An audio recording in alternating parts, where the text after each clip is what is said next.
Ľudí so zdravotným znevýhodnením pribúda, nie ubúda. Niekedy to bolo 12,5%, dneska je to až 15%. Je to skoro 870 000 ľudí. Slovensko je stále na dlhej ceste stať sa krajinou bez bariér. No a aby sme pochopili, aké náročné to majú zdravotne znevýhodnení ľudia, tak sme sa počas dnešného dňa posadili na tento vozík. Ako prvé sme narazili na architektonické bariéry a prekážky. Problémy nám spôsobil nerovný terén, ale aj nedostupnosť niektorých verejných zariadení. V starých budovách totiž často sídlia najmä školy, poštové úrady či kostoly. Vo väčšine prípadov ľudia už staršieho veku samozrejme potrebujú sa dostať na svätú omšu. Na nové budovy dohliada vyhláška Ministerstva životného prostredia číslo 532 z roku 2002, ktorá hovorí o tom, že všetky novostavby musia mať bezbariérový prístup či disponovať bezbariérovou toaletou. Musí v nich byť bezbariérový výťah, aj teda celý ten interiér a vstup do budovy musí byť na úrovni chodníka. Staršie budovy postavené ešte v čase, keď sa o debariérizácii ani nediskutovalo, potrebujú rozsiahlu investíciu do infraštruktúry. Asistenčná pomoc či čakanie na pracovníkov pri zvončeku nestačí. Žiaľ,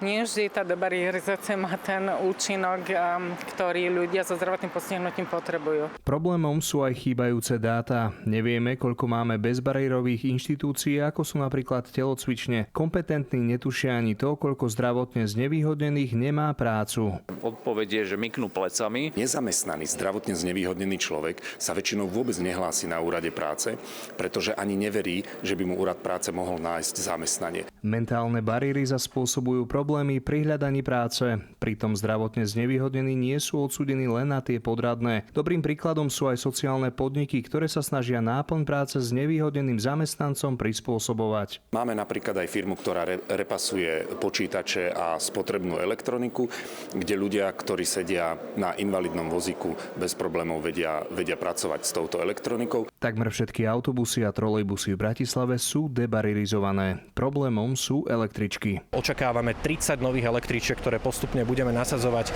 už tento rok a podarí sa nám zvýšiť počet nízkopodlažných električiek vo výprave. Dostaneme sa až nad polovicu. Hoci takmer vo všetkom v debariérizácii zaostávame za Českou republikou, naše železnice si za svoju angažovanosť prevzali minulý rok ocenenie. Znamená to, že sme s debariérizáciou na železničných staniciach ďalej ako Česká republika. Zdravotne znevýhodneným pomáhajú viaceré aplikácie, kde si vzájomne vymieňajú skúsenosti z rôznych inštitúcií. Ten vozíčkař se dozví o tom, že hotel je bezbariérový, je skvělé, když vidí ty fotky. My sme na vozíčku strávili takmer celý deň a poviem vám, máme toho dosť. No a teraz si predstavte, že by ste na vozíček boli odkázaní počas celého života a s prekážkami sa stretávali prakticky non-stop.